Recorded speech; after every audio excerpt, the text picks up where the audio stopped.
I was 18 years old when I got married.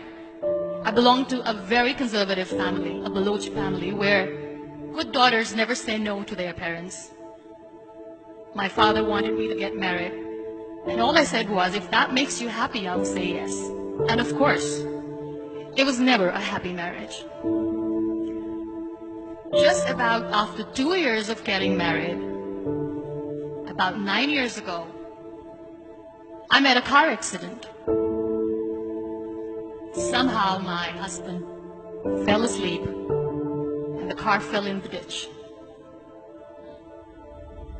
He managed to jump out, saved himself. I'm happy for him. But I stayed inside the car and I sustained a lot of injuries. The list is a bit long. Radius ulna of my right arm were fractured. The wrist was fractured. Shoulder bone and collarbone were fractured. My whole rib cage got fractured. But that injury that changed me and my life completely was the spine injury. Many people came to rescue. They gave me CPR. They dragged me out of the car. And while they were dragging me out, I got the complete transection of my spinal cord. Those 2.5 months in the hospital were dreadful. I was at the verge of despair. One day, doctor came to me and he said, well, I heard that you wanted to be an artist, but you ended up being a housewife. I have a bad news for you. You won't be able to paint again.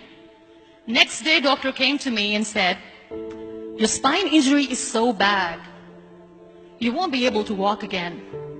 I took a deep breath and I said, it's all right. Next day, doctor came to me and said, because of your spine injury and the fixation that you have in your back, you won't be able to give birth to a child again. That day, I was devastated. I started to question my existence. Why am I even alive? So what kept me going was, one day I asked my brothers, I know I have a deformed hand, but I'm tired of looking at these white walls in the hospital and wearing these white scrubs. Bring me some colors, bring me some small canvas. I want to paint. So the very first painting I made was on my deathbed, where I painted for the very first time. What an amazing therapy it was. Without uttering a single word, I could paint my heart out. I could share my story. People used to come and say, what lovely painting. So much color. Nobody could see the grief in it. Only I could.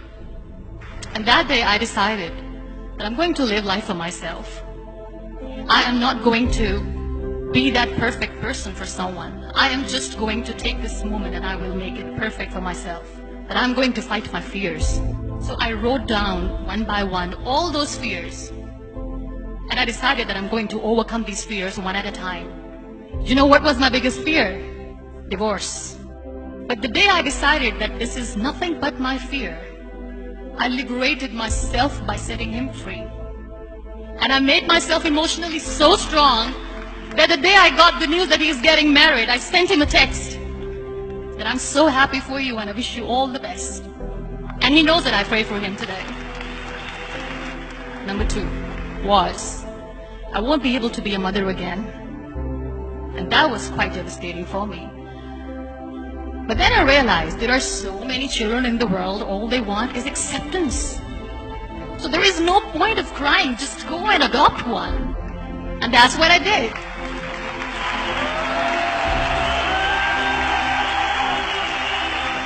I gave my name in different organizations, different orphanages, and I waited patiently.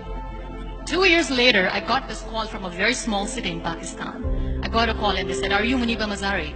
There is a baby boy and would you like to adopt? I could literally feel the labor pain. I said, yes, yes, I am going to adopt him. I am coming to take him home. And that day, I was 2 days old, and today he's 6. You know when you end up being on the wheelchair, what's the most painful thing? People think that they will not be accepted by the people because we, in the world of perfect people, are imperfects. So I decided to appear more in public. I started to paint. I have done a lot of modeling campaigns. I decided that I'm going to join the national TV of Pakistan as an anchor person. I became the National Goodwill Ambassador for UN Women Pakistan, and now I speak for the rights of women, children. I was featured in BBC 100 Women for 2015. I'm one of the Forbes 30 under 30 for 2016. So when you accept yourself the way you are, the world recognizes you. It all starts from within. We have this amazing fantasy about life. This is how things should work. This is my plan. It should go as per my plan. If that doesn't happen, we give up. I never wanted to be on the wheelchair. Never thought of being on the wheelchair.